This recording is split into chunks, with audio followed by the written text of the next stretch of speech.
हुकूमत ने कराची में हैवी ट्रांसपोर्ट के लिए रफ्तार की हद 30 किलोमीटर फी घंटा मुकर्रर कर दी और ड्राइवर्स के लिए रैंडम ड्रग टेस्ट को लाजमी करार दे दिया है। ये फैसला वज़ीर आला सिंध सैयद मुराद अली शाह की ज़ेर सदारत कराची में ट्रैफिक मसाइल पर होने वाले इजलास में किया गया। इजलास में सूबाई वज़रा Syed Ghani, Mukesh Kumar Chawla, Ziaul Hasan Lanjar, mayor Karachi Murtaza Wahab, IG police Ghulam Nabi Memon, additional IG Karachi Javed आला मोढो और कमिश्नर कराची हसन नकवी समेत दीगर मुतल्लिक अफसरान ने शिरकत की। इजलास में फैसला किया गया कि तमाम heavy transport vehicles, light transport vehicle और पब्लिक सर्विस व्हीकल्स में ट्रैक्टर और डैश कैम की तनसीब को लाजमी बनाया जाएगा। वज़ीर आला सिंध ने कहा कि तमाम भारी और हल्की गाड़ियों में अंडर एंड प्रोटेक्शन डिवाइसेस की तनसीब जरूरी होगी और वाटर टैंकर्स को सड़कों पर चलना बगैर लीक या बफल प्लेट्स के ममनू होगा। मजीद कहा कि फिटनेस सर्टिफिकेट मंसूख गाड़ियों को जब्त कर लिया जाएगा और दोबारा इजाजत महकमा ट्रांसपोर्ट से मशरूत होगी।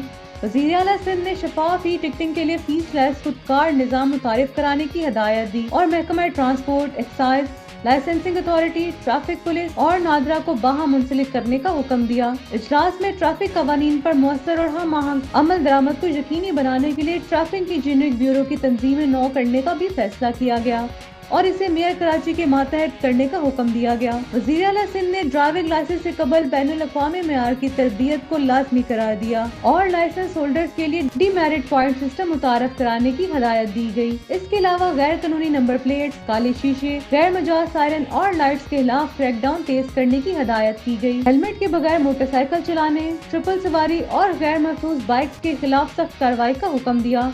वज़ीर आला सिंध ने फैसलों पर फौरी अमल दरामद के लिए एक आला सतही कमेटी कायम की। इन्होंने बताया कि 5,12,190 गाड़ियों के खिलाफ कार्रवाइयाँ की गयी और 11,287 ड्राइवर्स हिरासत में लिए गए, जबकि मजमूई तौर पर 650 FIR दर्ज की गयी।